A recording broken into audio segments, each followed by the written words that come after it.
What's going on, everybody? Welcome to the Fit, Healthy, and most of all, Happy podcast. I'm your coach and host, Josh, here with his co-host and co-coach, KG, and I'm in the house. And this is Motivation Monday, and we're here to get you motivated, inspired, and ready for a big week. Let's waste no time and jump into it with our primary question. So the first question out of the mailbag is, do you have any tips for what to do after a day where I went over my calories and I cheated on my diet? So this is a great question, and I find we get asked it quite often in different ways, shapes, and forms. So if you haven't listened to our past Thursday episode, we go very in depth on like how to get back on track after a week away, a weekend away. I know for a fact that you'll be able to learn a lot from that episode. But basically, this question is just like a one-off thing, one day and maybe even one weekend. This is something that holds a lot of people back because you can either take this experience and learn from it and become better, or you can take it and spiral off and start to beat yourself up, do bad things, maybe even stop your fitness journey because you feel like you failed. You may check the scale and you've gained a few pounds. Trust me, I've seen it happen over again, and I'm sure a lot of you can relate to that one bad day. So here's what not to do. First of all, you want to avoid beating yourself up. You want to avoid that self-negative talk and just destroying yourself, right? Like I said, this happens very, very often. Number two is you want to avoid just going in and trying to make up for it. So this is something that actually a lot of people do. I'd say probably the most common thing is people end up doing tons of endless cardio. They say, hey, Sunday I went over, I was at a bachelor party and I had more calories, or I went to a buffet or a wedding. I'm going to do 2 hours of cardio, or I'm going to do 2 workouts to make up for it. You want to avoid doing this because it instills negative habits where subconsciously you start to think, when I make a mistake, when I go over, I'm going to make up for it, and that's what I'm going to do. I know this because I used to do this. When I used to get ready for a physique competition, I remember there'd be days where I would binge on a couple different things, and the next day I would have a lot of negative habits, and it became a habit from that is that when I would go over calories, I would start to try to make up for it instead of doing what I should actually be doing. And the last thing is you want to avoid starving yourself. So once again, a lot of people, when they go overboard on a specific day, the next day they say, hey, I'm going to bring my calories down to nothing. I'm going to have 0 calories, or I'm going to have half the calories. Once again, these are just very negative habits. You end up having a negative relationship with food, so you want to avoid doing this. But now that we know what not to do, once again, sit down with yourself, reflect, ask yourself, where can I improve? Where did I go wrong? And just get back on track.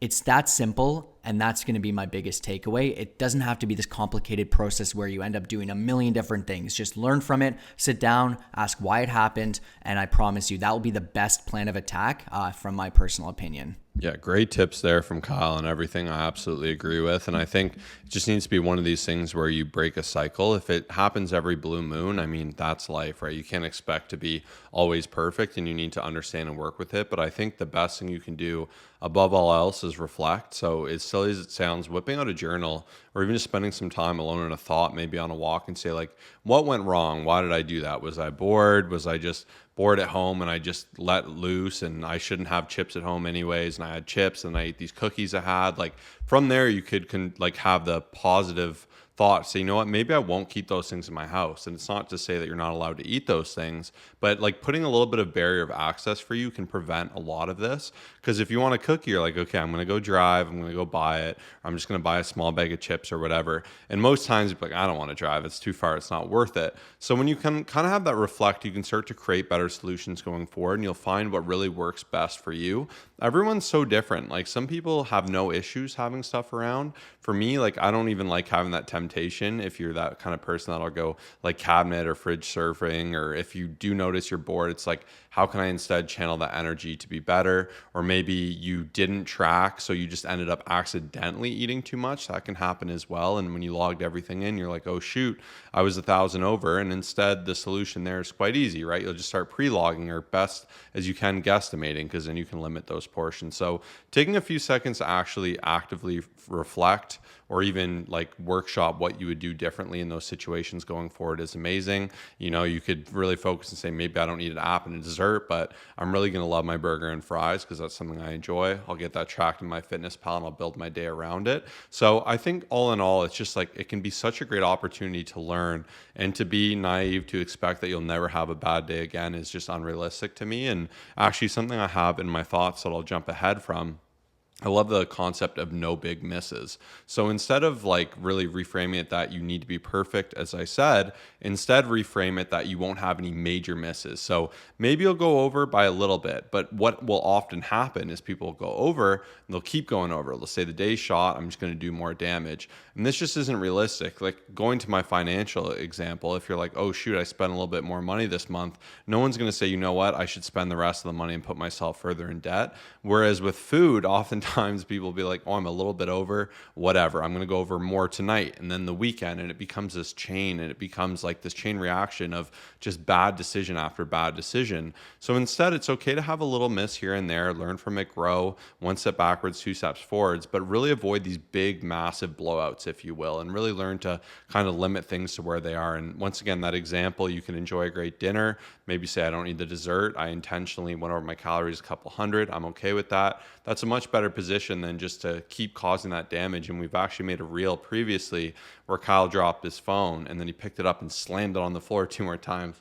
And it's so silly, no one would do that. But oftentimes this gets done with eating, where it's either like perfection, it's all or nothing. So the more you can remove that, and the more you can just say, hey, I had a bad day, I had some extra calories, I messed up, use it as extra fuel to have an extra hard, fun training session. You know, you got extra glycogen and energy in your system to go crush a killer workout, and just keep moving forward, get right back on track. I love Kyle's point too about removing the behavior of needing to make up for it, because I don't feel that's healthy as well. But I find reframing these things and reflecting is absolutely the best, because there's been situations I've struggled with, I've had the opportunity to analyze, and it became a lesson. And going forward, I was able to navigate them better. And that was just a tool in my toolbox. And that's something I'll continue to be able to workshop and get better with. So well said. I'm glad Josh brought that up, because I didn't even mention like what not to do. Like I find that when it comes down to it, I do think that that's probably most people's actual biggest issue, is just the constant need to like continue to go overboard. And especially if it's a Sunday, I find it's pretty easy for people to start Monday and be like, hey,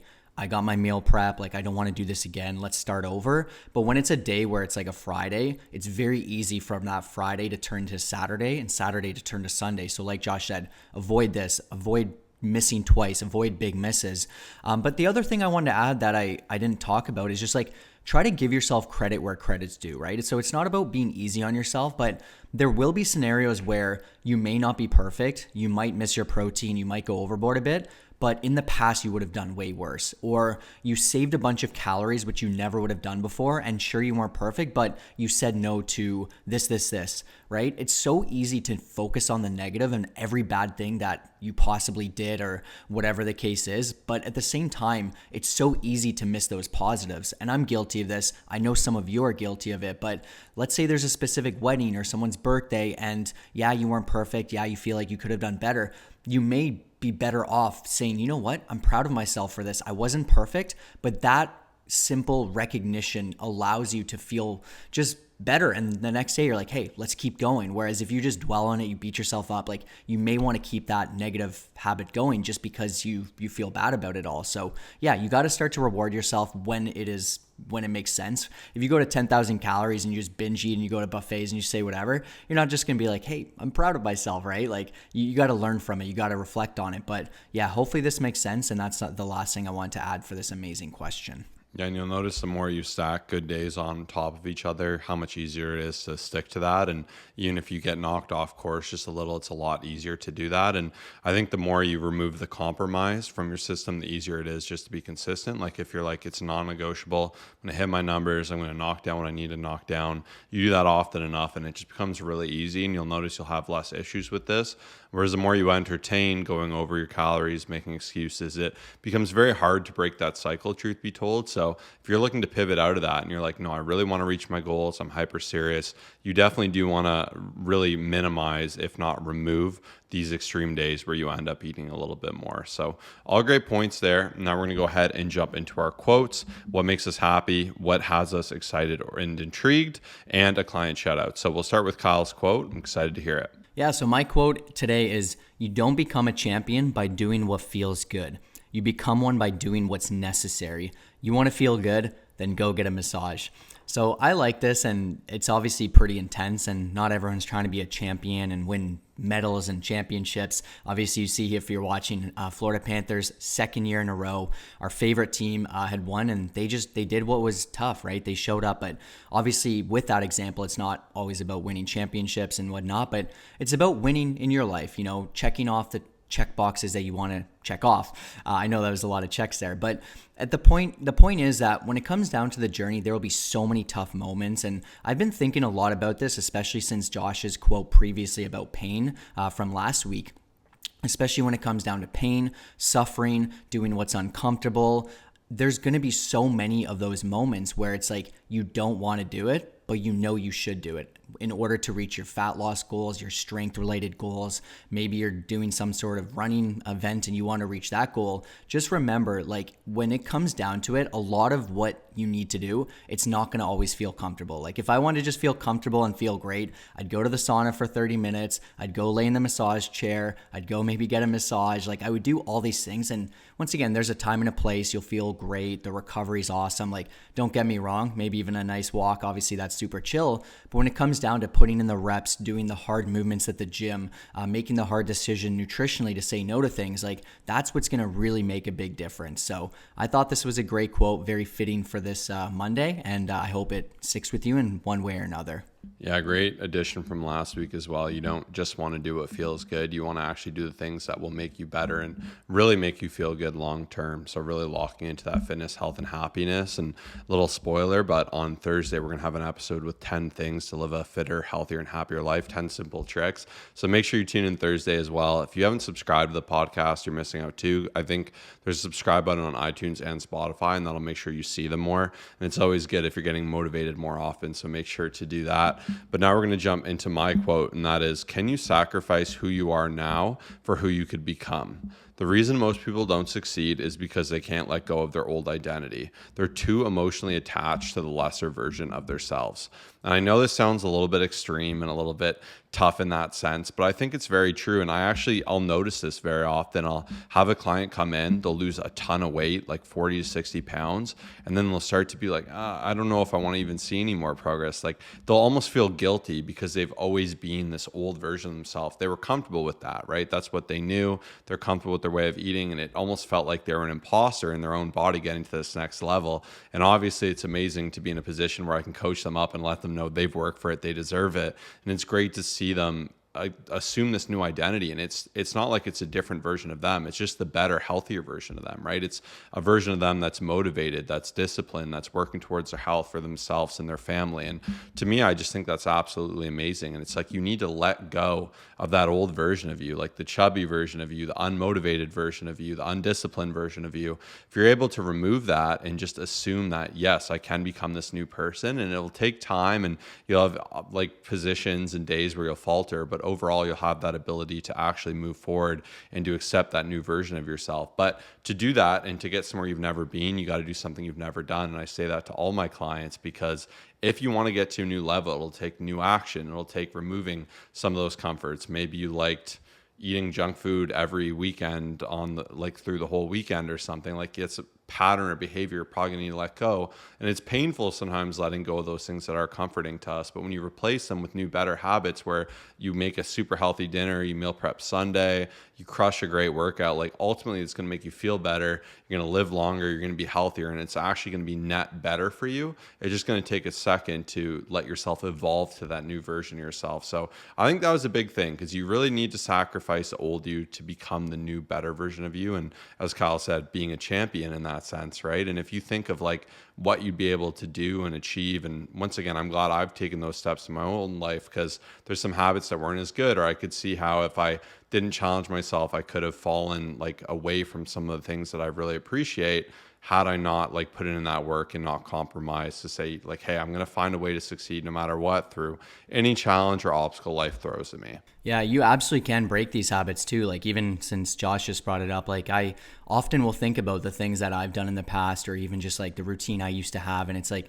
it's a very great feeling knowing like how discipline has been built over the years, between sleeping in the past, or staying up too late, or having too much junk food, or whatever it is. Like so many different examples. Like I'm I've let go of all that. Like that was many, many years ago. But I think sometimes people feel helpless, right? They end up just beating themselves up. And I often find that when it comes down to the journey and not seeing success, it's very often our own doing, right? Like Josh said, like going back to your old habits, but also just like that self-sabotage thing, I'd say is probably one of the most common things I see on people's journey that a lot of them don't realize. But yeah, that was a great quote, and I'm glad you shared that today. And so with that, just jumping into our thoughts, the one thing that's on the top of my mind was a comment that we got on YouTube recently. It was a very old video where we show different back exercises to help you grow your back.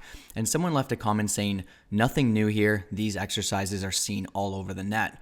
So I wanted to bring this up just because I feel like this is something a lot of people struggle with, is they're looking for these like new and exciting movements. And this is like kind of similar to the nutrition part. A lot of people are looking for the new and exciting diet. So at the same time, even when it comes down to strength training, although it's very fun to follow these fitness pages and these guys who are just always posting new cardio movements and HIIT classes and like just all these things that you'll never actually do, you have to keep in mind that a lot of success and a lot of what is going to get you results is doing the same stuff over and over again and improving within that. So it's just a kind of thing that was on the top of my mind, right? Because like, yeah, so many times people were like, well, I want to do a new movements. Like, you know, I've done a million lat pull downs, or just all these thoughts within trying like new. And there is a time and place to like switch things up. Don't get me wrong. But I just think it's I've said a lot of things are holding people back, obviously self-sabotaging, but I also think the excitement of like trying to find that new and exciting thing and like getting bored of like the mundane and the things that actually work is another really big thing that holds people back. So if this is you, try not to be that person. Try not to look for that new and exciting movement, that new and exciting supplement, that diet. You're going to be looking forever. You're always going to be switching things up. And yeah, it's just not ideal. So something you want to avoid for sure. Yeah, tried and true is always better. And one thing I've really learned in my life, and I think most people, including yourself, should always apply, is if it seems too good to be true, it is. And it's hilarious because having done this so long in terms of nutrition as well as training, every gimmicky fad special thing comes around. People get so excited, shiny object syndrome. They're like, this supplement is going to fix every issue I've ever had. It's going to fix my gut issues, make me fit and healthy. And like right away, you just know it's not true, but it's hilarious just the human tendency to really want to believe in something like this. And even like I'm aware of these things, and I've probably read 10 plus finance books just talking about the power of indexing and how in general indexing will just beat the market. Warren Buffett had a bet with like high level hedge fund managers at the S&P 500, which is just an index fund. So that's when you own a ton of companies in one fund. In that case, like top 500 companies or whatever it may be would beat all these hedge managers. It was $1 million bet. And it's funny because he won. But at the same time, like in the sauna or something, if a guy brings up a stock tip, people light up. They get so excited. And that's because we want results quick. You want quick money, you want quick fitness. But as we know, when you chase those things, you usually end up with the opposite of that. And it's hard when you see these lottery examples where someone gets really lucky with something. But chances are the answer's in front of you, like Kyle said, with the like nothing new here to see. It's the same example. And even statistically, when you look at these things, like I think 96% of people or something will lose money picking stocks versus indexing. And it's crazy. Like you consider the odds are against you. And if you think you have that special 4%, like you're probably kidding yourself. I hate to break it. But it's just funny, the parallel once again from finance to fitness, because it's very much the same with fitness. Like a new supplement's going to come out, a new special way of dieting, some weird funky exercise. And a lot of the times will just take away from the core of what you need to be doing. That's not to say you can never innovate, you can never try new movements. There's still new movements I found and love, but I would say the core of my workout are movements that have been around since the 90s or the 80s that have just worked well. And of course, there's some new things I do, but in general, when you go looking for those quick fixes, you really remove the importance of what actually needs to be done in those basics that will ultimately get you that result. So don't be distracted by shiny object syndrome is what I'm getting at. Like don't waste your time chasing something that won't work. And what's tough is you'll do that. You'll put stock in it. That will fail for you. You'll become discouraged and you'll dread the process. Whereas if you just do what you know you need to do, that's where you can actually see results. And so many people spend just like a ton of time like looking for that thing. So it's like you just end up wasting so much time, potentially money, if you end up like buying into that program that's not going to work, or that supplement, and then even just energy. Like Josh said, it's just so defeating. I see so many people, and even in the gym, like I'll hear tons of different conversations like on the gym floor, or even in the locker room, especially, of people just saying like, it's not working, I've tried this, I need to try something different. And they're just always looking like the sauna, especially the sauna is the worst for it.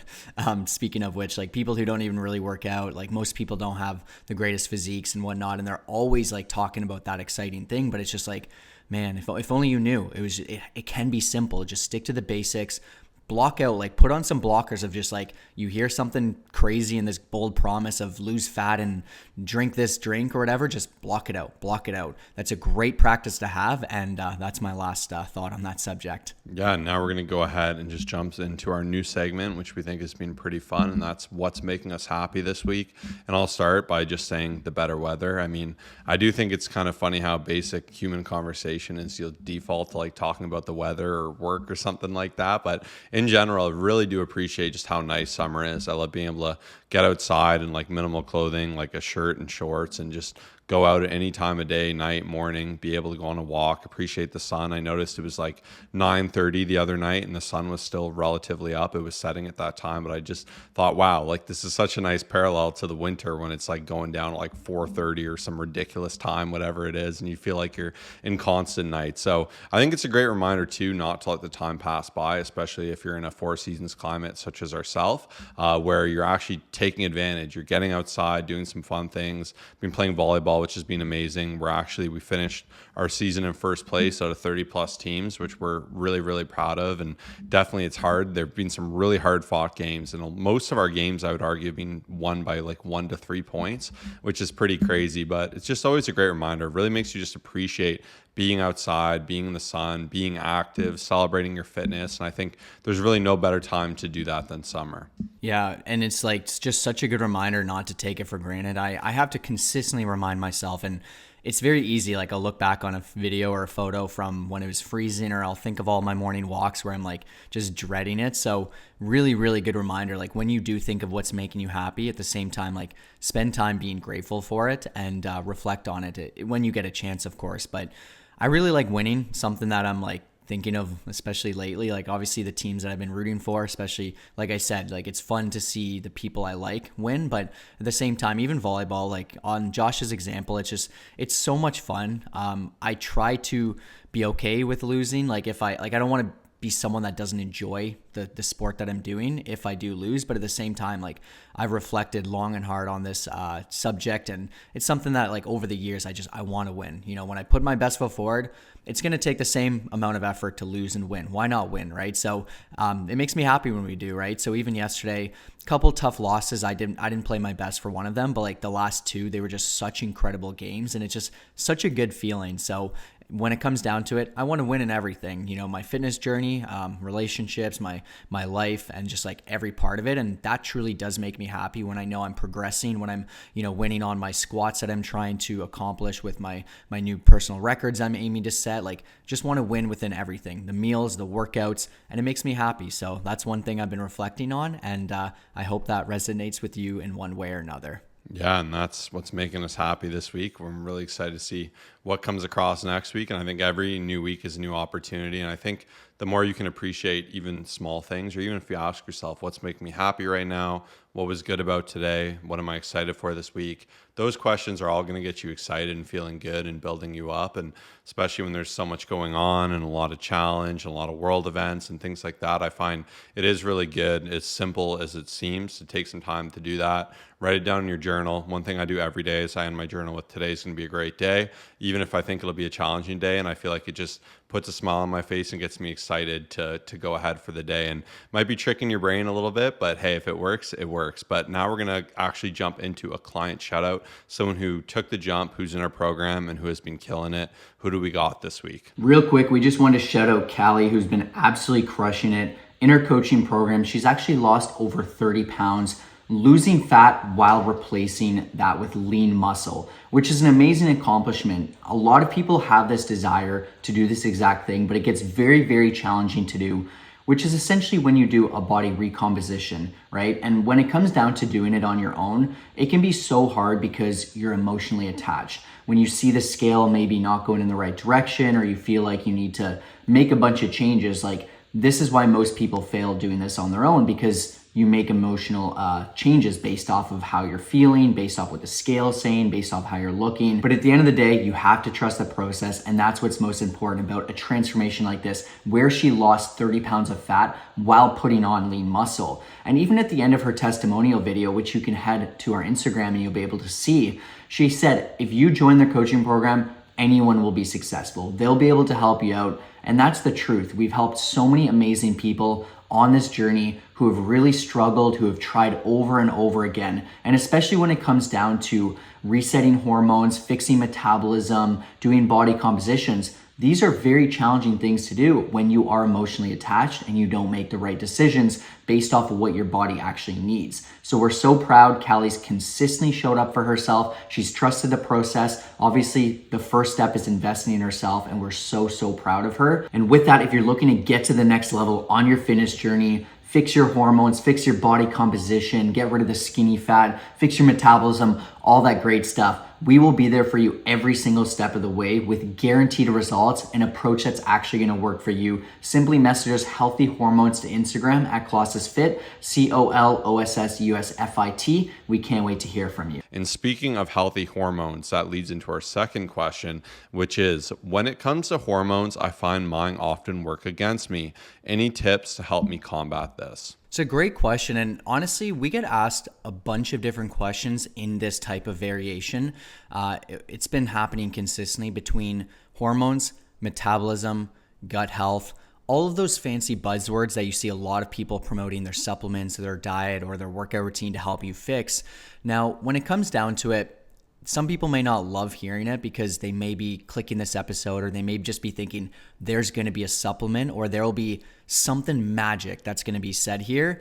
But maybe you can take this as magic, is that I'm going to talk about the basics, and I'm going to talk about the things that truly work and will help you 100% of the time when done consistently. So like I said, when it comes down to all of these fancy things, it will always come back to the same thing over and over again. It'll come back to having a high protein, healthy diet, strength training, getting quality sleep, stress management, and sunlight, as well as vitamin D. So even just when you think of your hormones, like there's a lot of different benefits of all of these things that I listed. Strength training will help boost testosterone and GH, high protein diet, testosterone, quality sleep, GH, testosterone, and leptin. Stress management will bring down your cortisol levels, and then sunlight and vitamin D will boost your testosterone and serotonin. So these are obviously things that a lot of times people will feel like it's working against them, and it's because there's one thing that's missing within this puzzle piece, right? You may be someone who just does not get quality sleep. Well, there's a reason why you have low energy, you're not feeling your best, and you're always looking for that next thing. And that's another reminder as we're talking about hormones, is like really try to avoid looking for that shiny object that Josh was talking about earlier, because a lot of people will neglect these 5 things that I talked about that to me are quite simple, but they'll be looking for some sort of diet that promises that you will have your hormones rebalanced. And if you do a gut detox and gut cleanse, then your hormones will be at sky high and everything will be great, right? I'm paraphrasing here what some of these promises are, but there's just so many of them out there. And I know so many people who will be like, man, I saw a supplement and I think this is the best way to approach it. But then their diet, their protein's at like 40 grams a day, or they're just like eating takeout consistently without having healthy whole foods. So you really want to avoid doing this. Even strength training, right? It's so easy just to focus on cardio. Strength training is going to help your hormones in so many different ways. So simply put, stick to the basics. If you focus on these 5 things and give it your full attention, I promise you, you will feel incredible if you stick to it for a certain amount of time. Your hormones will thank you. You'll be able to lose fat quicker. You'll be able to build muscle faster. You'll be able to recover quicker. And that's my little spiel on that specific question. Yeah, people all the time will say, what do you love about being a coach? Like, do you just like helping people like feel confident in their skin and look crazy on the beach and whatnot? And I do love those things. Like I think the visual, the aesthetic is amazing because it's such a motivator. But from a health perspective, like the hidden benefits are just so immense because it's really easy to let your health slide. It's easy to get less and less sleep. It's actually crazy if you look at the average number of hours of sleep the average North American gets. It's absolutely shocking. Like it's pretty crazy. I looked at a little study of that from around the world and how it's progressively gotten worse and worse. And with the amount of blue light that is out there as well, and just the challenges that come alongside that, it's more difficult than ever. So you're doing that. We're moving less. We're eating worse because we're so overworked. We're more stressed, and it just creates this big effect where just slowly your health gets worse and worse. Your hormones get more and more damaged. And as you get into a program and you start to say, how can I put fitness and health and really work it into my life, it just becomes such a benefit. And all the time, all my clients say, hey coach, I went to the doctor, my doctor was blown away. Like it didn't even look like it was the same person with my results from the blood work. And like that's one of my favorite things, or seeing like just people start to pull back some things that go the wrong ways. Like if you're pre-diabetic or whatever it may be, you have the opportunity to really start to actually say, no, I'm going to be healthier, I'm going to work on that. And that can sometimes come purely from an aesthetic like visual goal, which is absolutely amazing. And that's something that has always fired me up. And I personally never take too much stock into like over focusing on any one hormone. I know there's like a lot of buzz around hormones right now, and it's really, but I do believe in general, like unless you notice a severe lag and unless you're doing everything right and still struggling, most generally by taking care of yourself, sleeping, eating better, and exercising like a reasonable amount, you can really fix most hormonal issues and really end up at a really great balanced and regulated place.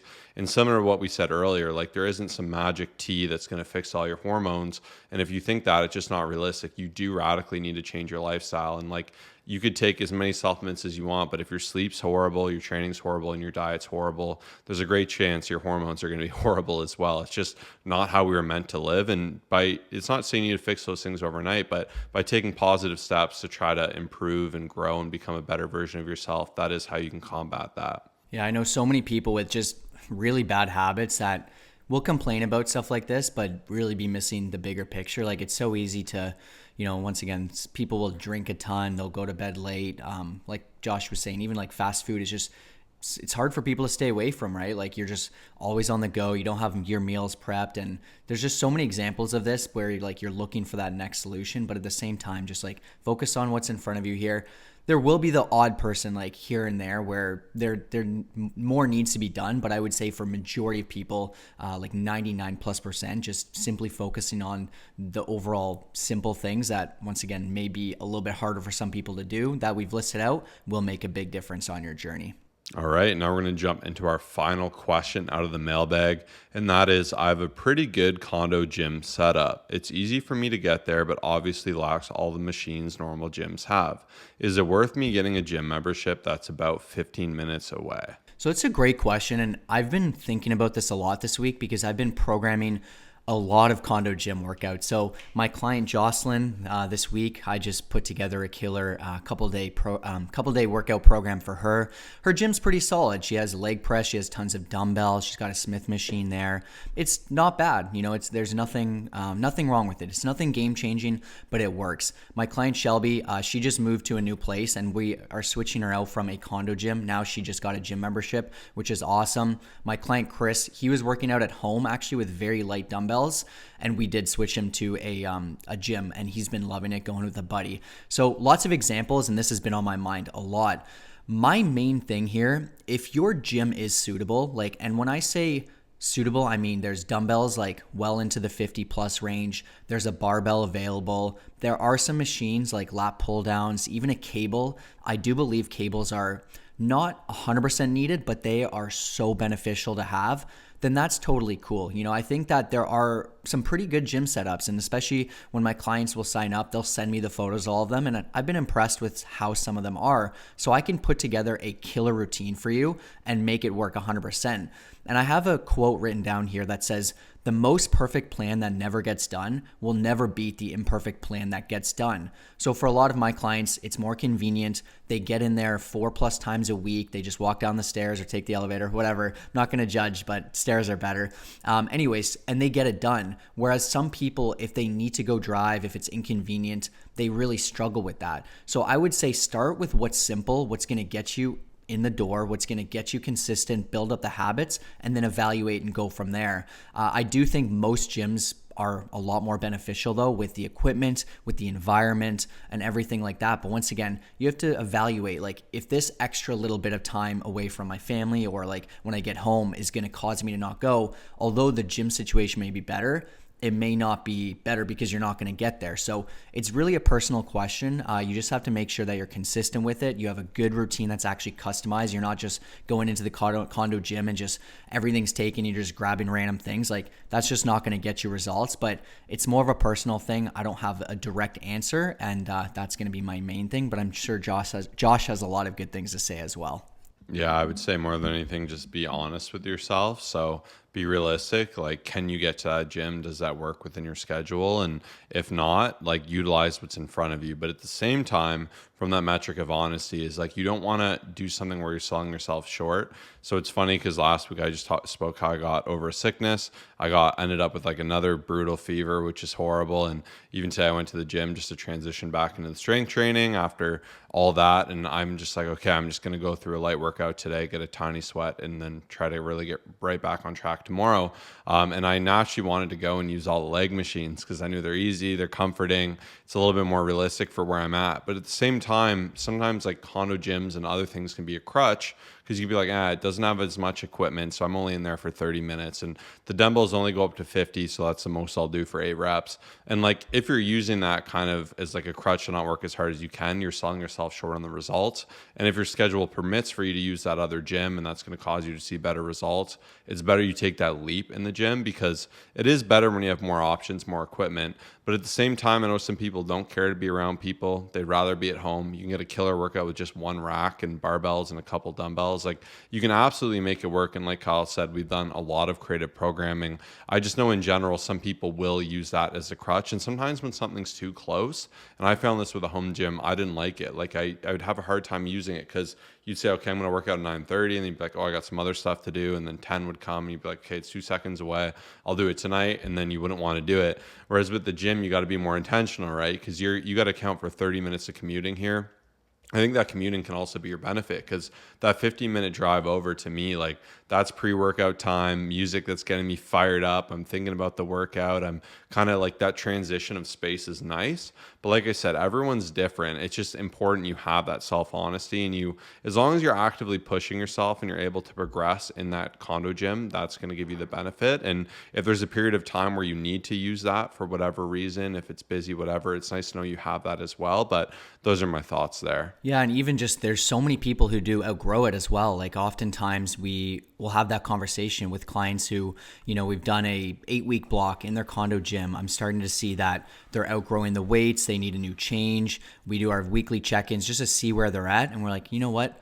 Let's make this adjustment. Let's talk about getting a gym membership. And it works really well because they've built that habit and they're ready for that next step up, right? So yeah, that's our main talk on this episode. I really, really hope you enjoyed it. Some amazing questions, amazing quotes. We appreciate you all for being here. And once again, if you are looking to get to the next level, lose fat, build muscle, get guaranteed results, and have a custom one-on-one game plan, make sure to message us Healthy Hormones to Instagram at ColossusFit, ColossusUSFIT. Can't wait to hear from you. Have a great rest of your week.